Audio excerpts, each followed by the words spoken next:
This is Dick Zonde, Jung's Garden Doctor, and today we're going to talk a little bit about how to prepare your soils for your garden. It's important to have a nice soil for your plants to grow in, because your plants will not do any better than the soil that they're growing in.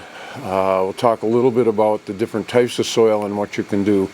In Randolph here we have a nice deep silt loam soil, and so there's very little that we have to do to amend it, but I do keep adding organic matter by composting every spring, because that helps keep the soil more friable. It keeps the nutrients in the soil profile longer, and just makes the soil much nicer.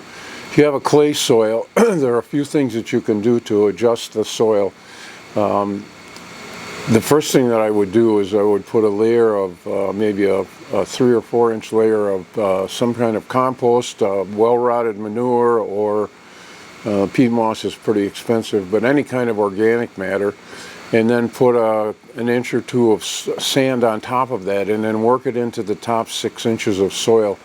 Gives your soil a much easier way of having the water move through it, and will give your root crops a little easier job of growing in them. With a sandy soil, the problem is nutrient retention and the water moving through too fast. And so with sandy soil, you want to put a lot of organic matter into the sand, because that will help keep the nutrients in the soil profile and also help retain the water. With a sandy soil, you may want to also mulch after the soil warms up, because the mulch will also retain water for a longer period of time.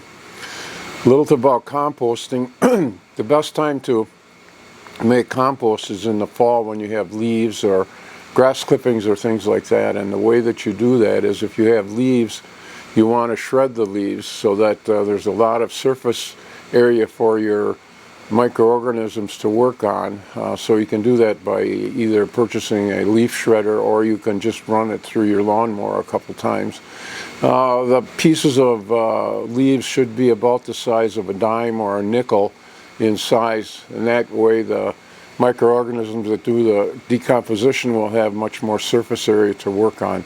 So what you want to do is get yourself a compost bin, or you can make one out of chicken wire or whatever. You make a 6-inch layer of the components that you want to compost. On top of that, you put some fertilizer, because the microorganisms need that fertility to multiply and to decompose the organic matter. And then if the constituents are dry, then you want to put a little water in, because that will also keep the microorganisms more working faster. After the 6-inch layer is treated, then you want to put some soil on top of it, or to get a composting agent to put on top of that, so that you get the microorganisms that do the decomposition.